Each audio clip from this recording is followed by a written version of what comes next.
Suicide Squad is a good movie. Now, I know that statement is enough for some people to probably turn off this video, but hear me out. Stick with me through the whole thing. Maybe I'll change your opinion, or maybe I'll just give you a different viewpoint on the movie if you saw it and absolutely hated it. Back in 2016, when Suicide Squad came out, I was really excited for this movie. This was a time where the DCU was kind of getting going, and it was kind of off to a rocky start. Warner Brothers was kind of just trying to do exactly what Marvel was doing at the time, which was, let's make a connected universe, and they were trying to rush everything. So this was technically the third film in the DC extended universe, behind Man of Steel and Batman v Superman. So already in that time, they were trying to build this world. And so Suicide Squad faced a lot of problems because there had been some backlash to choices made in those movies in terms of character motivation, as well as pacing issues within the movies themselves because they were trying to cram so much into it. So Suicide Squad already had a lot to live up to and a lot to kind of make up for in some people's eyes. When the trailer came out, I was excited. As a fan of Batman the Animated Series growing up, and some of the other animated Warner Brothers DC shows that were out at the time, as well as all the Tim Burton movies and even the Joel Schumacher movies growing up I enjoyed as well, I always loved DC's villains. Whereas Marvel, I connected more with the heroes, and there are good villains in the Marvel universe as well. I always found it a bit more balanced. Whereas DC, I like Batman, but beyond that, I'm not a huge fan of the heroes in DC. They're fine, but the villains are so much more fascinating, especially when you look at them in something like Batman the Animated Series,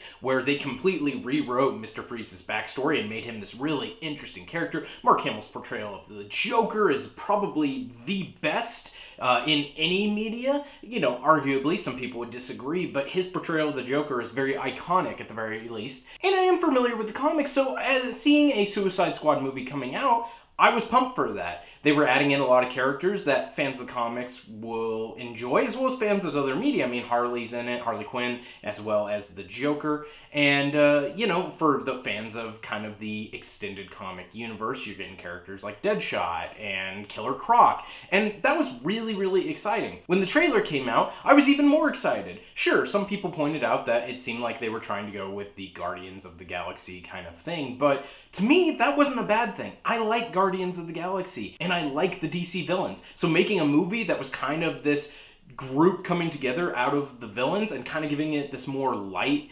tone, while still fitting into that kind of like DCU, was really exciting to me. When I saw the movie, I left and I was happy. I really, really, really liked Suicide Squad. In fact, and this is a very unpopular opinion, Suicide Squad is still my favorite DC Extended Universe movie that I've seen.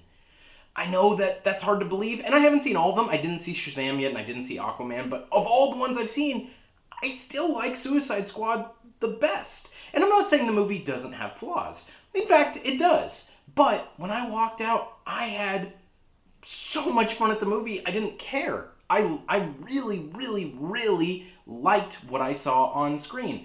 And you look at something like Rotten Tomatoes. The score at Rotten Tomatoes is 27%. 27% is really low. In fact, it's still the lowest in the DC Extended Universe, with only Batman v Superman coming close with a 28%.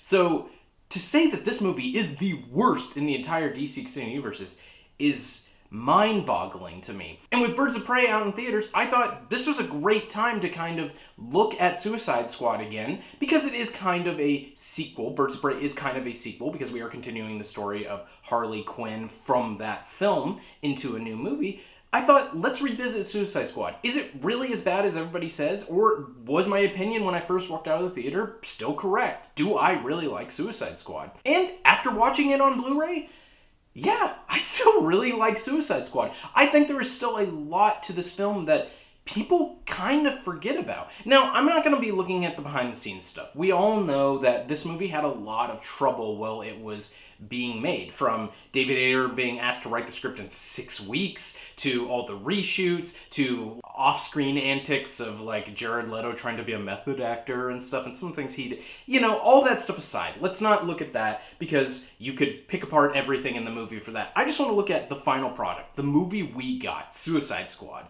and talk about what I really like, what I don't like.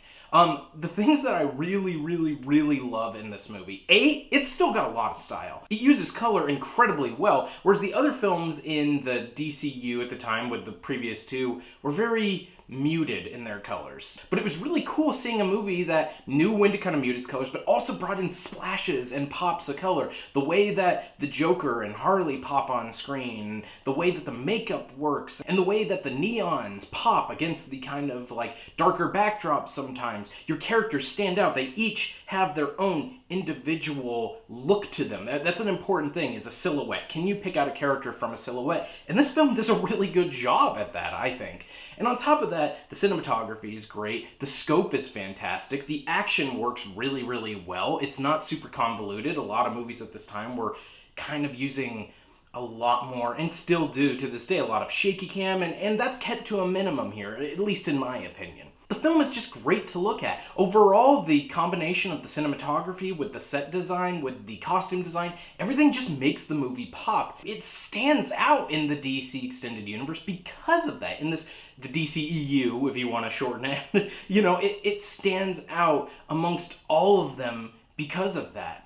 Also, it's probably, again, of the ones I've seen, I know Shazam's kind of more lighthearted from what I've heard, but like, of the ones I've seen, it's the most kind of lighthearted version without going to an extreme. This is not a Marvel movie. This is still a DC movie. It's still got darker tones. Your characters are villains.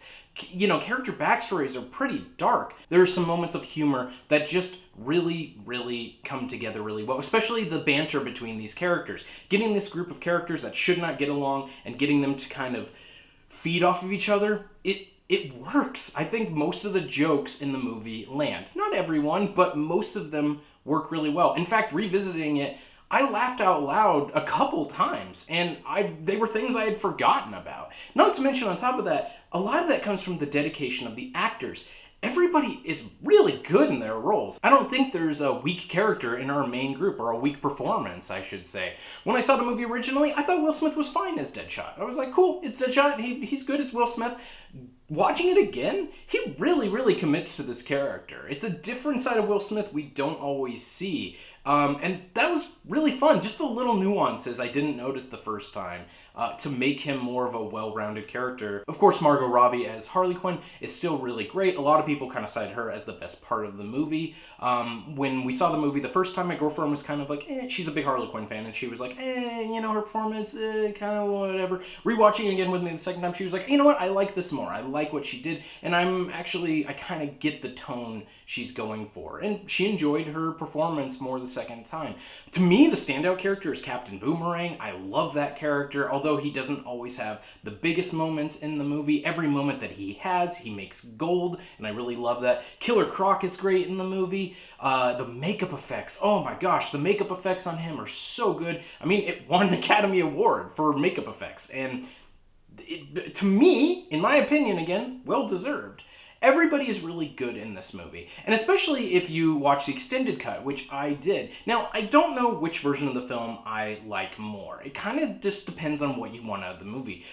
You know, some movies, you have your definitive version. Even something like Batman v Superman, most people agree that the ultimate cut, the extended cut with like 30 extra minutes, really kind of completes the movie, and it is the best version of the movie. This one, it really depends on what you want out of the movie. The theatrical cut is going to have better pacing. It moves along at a brisk pace. It gets you to the action faster. You still get enough of those character interactions that it really, really works. And the movie as a whole is just fun. Watching the extended cut this time, I found that at the sacrifice of pacing a little bit, we actually got some more interesting scenes with the interactions between the characters. So if you felt like the film was missing character development and that was really what you wanted, check out the extended cut, because it's only 10, 11 minutes more, but it does add in a lot of stuff. There's more Joker and Harley stuff that makes their relationship more complicated. There's some stuff between Rick Flag and Deadshot that kind of develops why their relationship, they're kind of like why they're working together. So those scenes help. To me, there are two scenes that really make the extended cut worth at least a watch. One of them is the extended version of the bar scene. There's a scene towards the end of the movie where they're all kind of sitting around a bar drinking, and there's just little moments added, and the way it's kind of recut a little bit to make that scene even better. I liked it in the original cut. I like this version even more. The other thing, the scene that I think is the reason to watch the extended cut, is there's a scene where Harley is kind of going around talking to all the villains. And she's kind of making fun and getting in people's faces and things like that. And I really, really enjoyed what that scene brought. It brought a dynamic between the characters that we do see throughout the movie, but works really well to develop the relationship Harley has with them and how they feel about Harley. The other thing is it gives us some more backstory to characters, especially Katana. It's only a little bit extra, but considering she was probably the one who didn't have the most development of all the characters in the movie, I really liked seeing just this little bit extra, and I don't want to spoil anything in case you haven't seen it, but it's really only a few extra sentences, but it really tells us who her character completely is. And I love that scene. I think it's the one thing, if you're going to watch Extended Cut, it is the one scene to watch it for. But really both cuts are great, and it really kind of depends on what you're looking for in the movie. On top of that, look at some of the other things. The soundtrack, of course, is great. In fact, some people found that the soundtrack, when you just listen to it, was even better than watching the movie. I disagree. I actually think the soundtrack helps the movie a lot. The film kind of has this poppy, explosive tone, and so a lot of the stuff that they use on the soundtrack works well with the movie.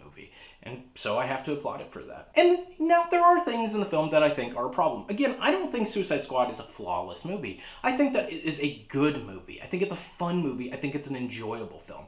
Now, some of the things that I kind of feel like didn't really work. David Ayer has a lot to convey at the beginning of the movie. My main problem with this movie actually is that it is tied to the DCEU. And I think that's the movie's biggest flaw, and I kind of forgot about that. Because at the time, I had recently seen Batman v Superman, and, so it was more fresh in my mind. I haven't watched that movie since it was out when it was first released on Blu-ray.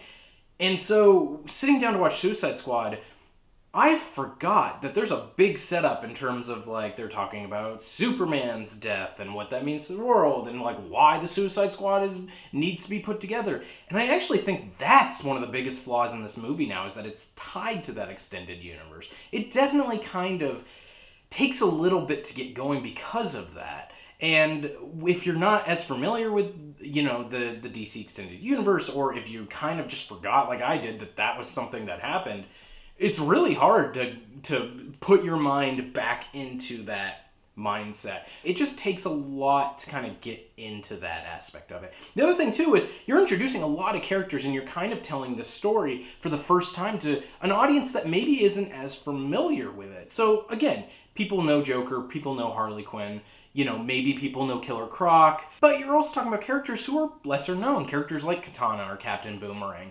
And so it takes a little bit to introduce all these characters and how they fit into the story. I don't mind that because I like seeing all of the characters and how they develop, and it's why I like the scenes in the extended cut, because I like, really what I'm there for is the character interactions. The action's great, and that's, a big point of the movie, but I just like seeing these characters together. I like seeing them interact. And so getting to know them a little bit each at the beginning, I don't mind. But it is kind of a flaw that it takes a while to kind of get into what the movie's really kind of moving towards.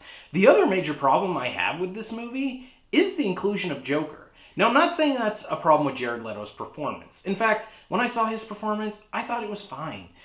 Is it my favorite version of the Joker? No. But here's the thing. People were acting like his version of the Joker was the worst thing that has ever happened to the character. But we've had so many versions of the Joker in all the comic books. He's been redone, redrawn, re-envisioned over and over and over and over again. Not to mention we've had Cesar Romero, we've had Jack Nicholson, we've had Heath Ledger, we've now have Joaquin Phoenix and Jared Leto, plus all the animated and video game versions of the Joker. Again, talking about Mark Hamill or Troy Baker, or we've had so many versions of the Joker. To me, this just felt like another version of the Joker. Jared Leto aside, the things he did on set. Again, not talking about his crazy bad method acting, stuff. But in terms of the character portrayal, I thought it was fine. I thought it worked for this version of the movie. It was just another version of the Joker. The problem is, the Joker really adds nothing to this movie. And that's why I think he was mostly cut out. There were rumors for a while that David Ayer wasn't happy with his performance and cut it out. And he came out and said, no, that's not the case. He just didn't move the plot along. And I can totally understand that. In the theatrical cut, the Joker only has 10 minutes, I think, of screen time, something like that. And really, that's a major problem with the movie. The movie really wanted to promote that Joker was in it, and I think the movie actually would have been better without him in it. Or maybe just in the flashbacks with Harley and him, so we kind of understand where she is in the movie and kind of what she is after. His overall inclusion doesn't really add a whole lot. Now, the added scenes in the extended cut, again, are interesting. They're fascinating to watch and see this kind of development, but there's a reason they were cut out. They're not necessarily necessary. They don't necessarily do anything to the movie itself. When you look at the bigger picture of the movie, having the Joker in it doesn't really add a whole lot. The plot's very simple. Bad stuff goes down because the Enchantress gets out, and it's up to the Suicide Squad to come to the rescue, save the day, ultimately. That's the main plot of the movie. But it's really about these characters coming together. And so, to me, the plot is there, and it works for what it needs to be, but it's also not the strongest plot in the world. But there are other superhero films like that. Basically, every superhero film is, we gotta stop the bad guy to save the day. And that's what this does. And to me, it works for that. So, ultimately, there's more stuff I could talk about with Suicide Squad. I could go into further detail about things like set design, costume design, and special effects and everything like that. But really, this is just a video talking about why I like Suicide Squad. I think the film works. I think overall, you get a lot of good actors together. They bring these characters to life. We see their interactions in a very visually different world than what we've presented in the previous DCEU movies. And all that overall just makes a really fun, enjoyable, poppy movie. A good way to compare it is maybe like a pop song. If you look at a pop song, yeah, maybe it's not the most in-depth song. Maybe it's not the song with the most meaning behind it. Man, is it catchy, and is it fun to listen to. Suicide Squad's kind of like that. So, if you hated the movie, maybe give it another shot. Maybe you'll enjoy it more the second time. Or maybe you won't. Leave a comment down below. Did you like Suicide Squad or not? Did you enjoy the film? Did you not? Well, constructive criticism. Talk about the things that you really enjoyed and talk about the things you didn't. If you're just like, I just hate the movie, well, then nothing's going to change your mind, I suppose. But if you did kind of have issues with it, what were your issues? Break it down. If you enjoyed the movie, what did you like about it? And if you like more videos like this, check out some of my other impromptu reviews that I have. I have all kinds of videos where I just kind of review movies, talk about them. I also have another one similar to this where I talk about the Hellboy movie that came out last year, and if it was really as bad as everybody made it out to be. So check out that video if you haven't seen that one. But until then, I'll see you guys next time.